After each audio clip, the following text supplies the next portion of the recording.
Welcome back to Dow Twang. I'm Dave. So we're going to take a look at this little system in E major today of using sixth interval harmonization of this E scale. Now, that sounds a little more complicated than it really is going to be here. And the way we're going to do this is by the twang method. We're going to have a musical experience using this stuff, and then along the way we will unpack some of the definitions and some of the explanation about what's going on theoretically, not the other way around. Right? We're not going to have a chalkboard, version of it and then think about playing something, right? One thing that I've noticed in a couple of years of doing this now is that putting those two parts of the process in the right order is very important. We need to have musical experiences. And then we can sort of reflect or analyze, what just happened, right? If you try to do it the other way around, sometimes it never gets off the ground, and then we're consumed by being stuck thinking about music instead of playing it. So that's kind of my, philosophical plug for the channel today, I guess, or whatever, right? That try to stick to that mantra, pretty much every week. Now, I almost didn't use a backing track for this, but then I did, and I played the intro over it there, and I'll put a little bit of this at the end of it for you to mess around with too, at the end of the video. But let's put this on, and we're in the key of E major, and we're using the 1, 4, and 5 chords in the following order, and we'll just let this go around a couple times, and just settle into it. It starts on E.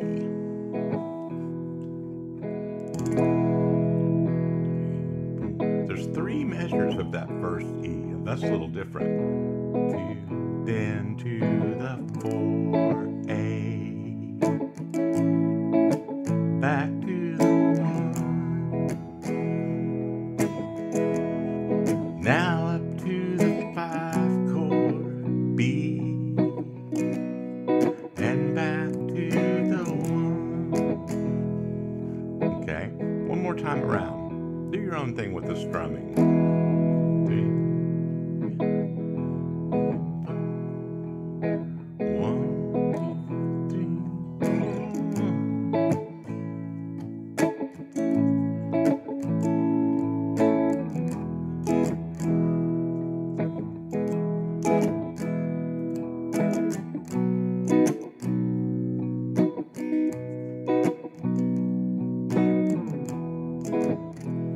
Okay, now we're in E major, so let's just prime the pump with that E major scale.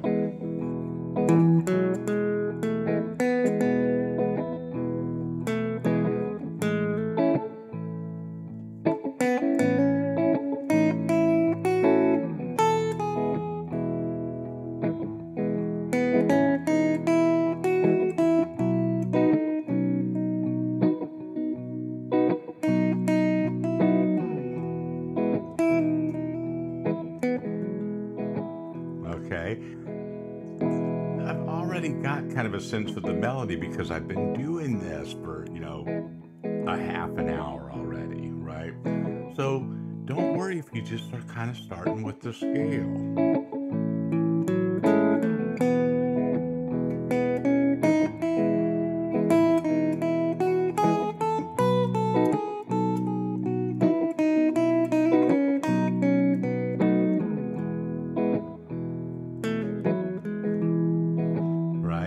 Put a few little direction changes in there and, start to get a sense of when the next chord's coming.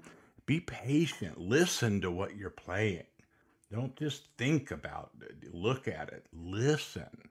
And it'll start to fall into place. You'll surprise yourself, okay? So that's a little general advice on warming up. Get your ear acclimated. Don't just jump in and try to start playing,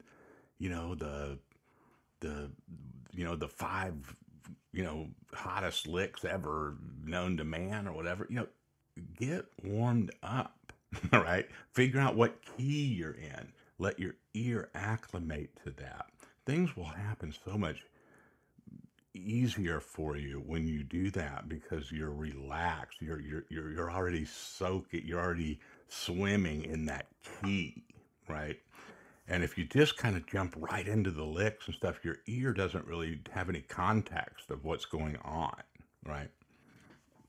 So, to the task at hand today.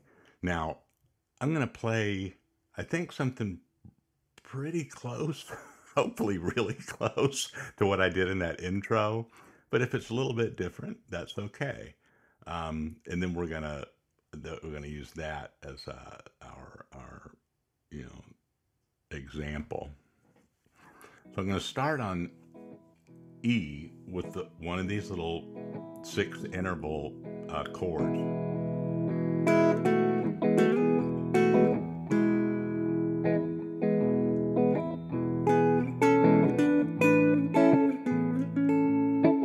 That's to the A. And there's the E again.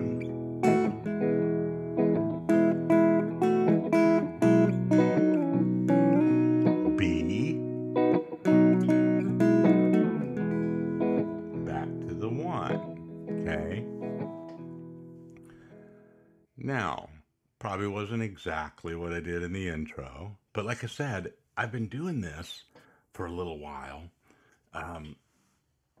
this morning, and so I've already got this kind of like impression of what the melody is for me, right? And the same thing will happen in your playing when you go through these steps in a patient and more methodical way so that you're always listening to the notes that you're playing, right? Not just thinking of them as like a visual pattern and so forth. So important. I can't say that enough. I'll try not to say it again in this lesson. I've already said it 2 or 3 times. So, let's look at a couple of chord shapes for this E. There's one, okay? So instead of playing all of those notes, what if I single out a couple of them? In this case, the ones that are on the D and the B string. So the notes there are, this one is E, the root, and then down here, it's the major third, the G sharp, that's below it. If I were to go up, straight up like this, in this kind of C-shaped version of this E, I'm plucking out those 2. Then I switch it over to these 2 fingers just for convenience sake, because I want to move up with my lick. Now, I can separate, the notes. And do like a pick and then a little finger pick there, a little hook, I call it. Or I could just kind of pluck them together using that same method. I do that a lot. You could pick them just with your pick.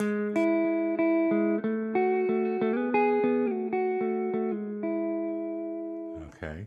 Well, those are just things that you can do, according to your own sensibilities. But I just wanted to remind you to investigate that.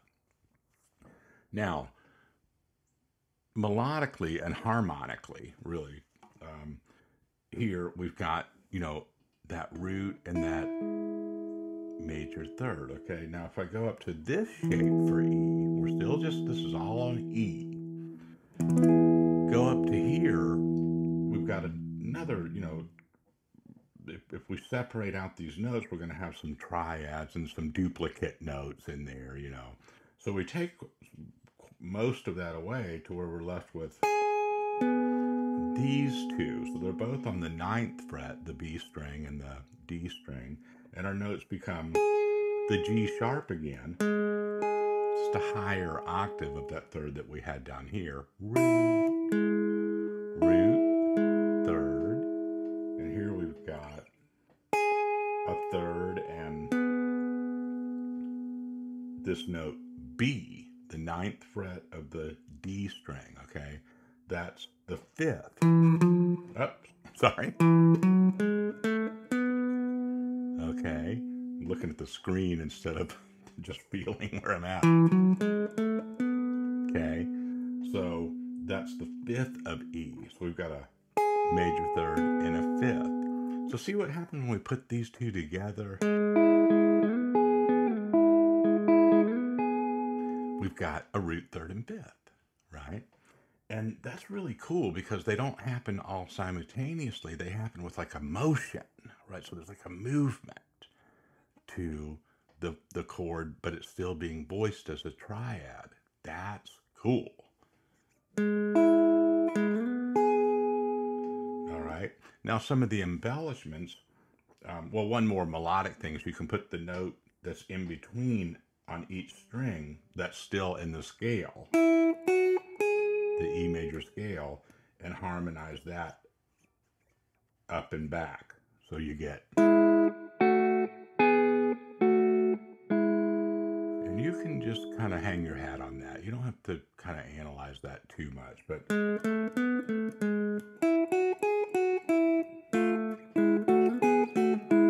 sorry, right? The important thing is that you see that it's part of this shape, and then it's part of this shape. And the most important thing, of course, is that you hear that that chord is E.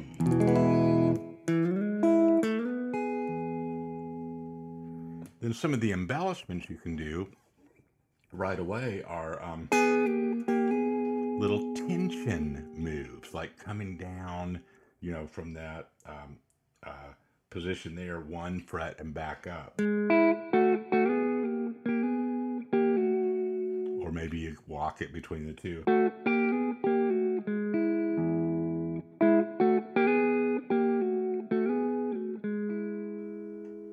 Isn't that cool? So you hear this all the time, and some of you, you know, a lot of you are already doing this, and so that might not be anything really new to you right there, right? Now, how do we? Some of the good questions that I get have to do with like, now wait a second.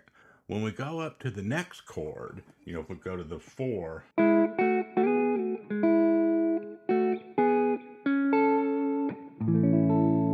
the A, when I get up there, do I have to play the notes, you know, do I have to make my harmonies out of the notes that are just from that 7-note bucket, right? That's a good question. So in other words, do I need to go?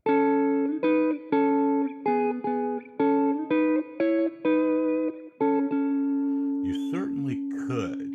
And so what's happening there is I'm literally using just the notes that are in the scale. If I trace that back to here,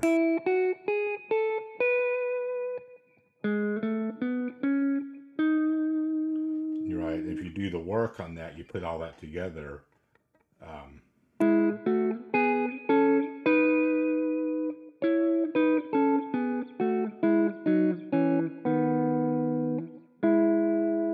Okay, and you can, and there's work to be done. You've got to do that. You got to map that out, right? I could sit here and show you every one of them, but you can do this now. You can hear it going up the scale, right?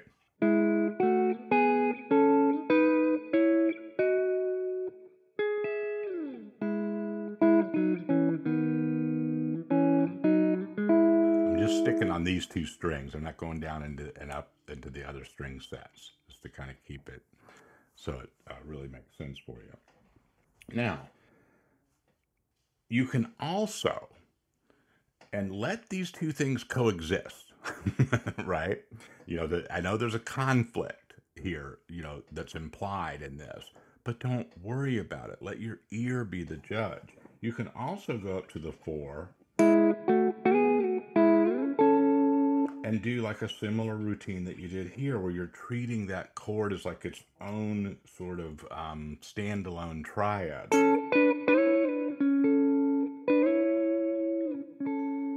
Right, so I went outside of the diatonic, the notes that are just in the E scale. That would be, I went, right, and our ear likes that. And it's no coincidence that in this case, sometimes in this country flavored stuff, when you're going from the 1 to the 4, right before you move to the 4, you can flat the 7th of the 1 like this.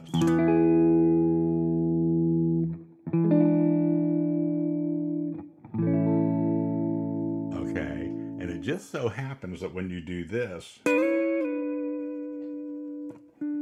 you add the note that is the flat 7 of that E, right?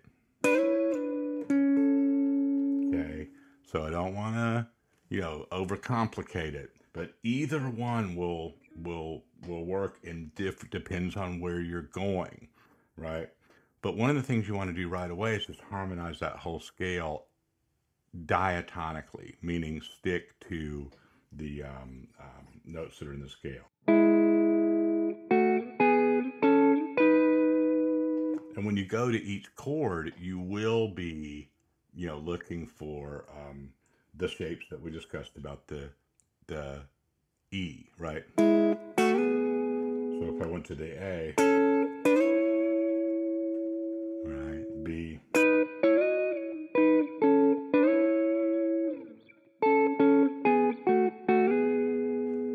and see that time I landed on that higher one. See, that's a B, but it's part of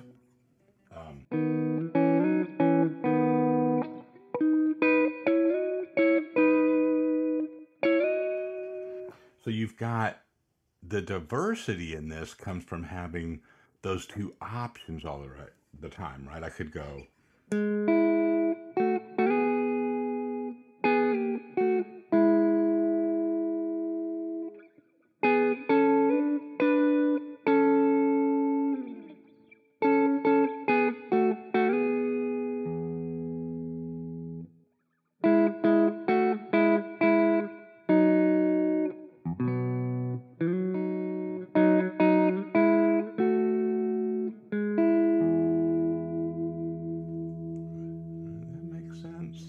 So you'll get it. I'm not showing you like exactly what to play, but now when you go back and watch that intro, you could back that thing up or slow it down, kind of, stop and go with it and play that intro, right? If you're able to incrementally, work through that harmonization that we just discussed. And remember, when you hear 6 interval licks, it's not that the 6th note in the scale or the chord tone is in the shape. It's that the distance between the two notes is a distance of 6 steps with respect to the original scale. Okay. And hopefully that kind of clears up maybe some of the questions about just, well, what are we talking about, right? And so keep it, work out a routine that's just on 2 strings, right? And of course you can move this way and move it up and down the other sets of strings, but go ahead and work through it like this. And I think you'll get used to moving around, and you'll be able to just kind of try. Oh, it's going to go to the A. I could just go right on up there. Back to the E. 5. Then to the 1. And let your own sense of melody really guide you. You've got more there than you might be thinking sometimes, right? Don't always think you have to, have the map already made for you about the melody, right? You'll get it if you really open yourself up to that process. All right. This went a little bit longer than I expected it to today, but hopefully you can really use this stuff. I'll give you a couple minutes of the backing track. Have fun with it. Let me know how it goes. I'll see you next time.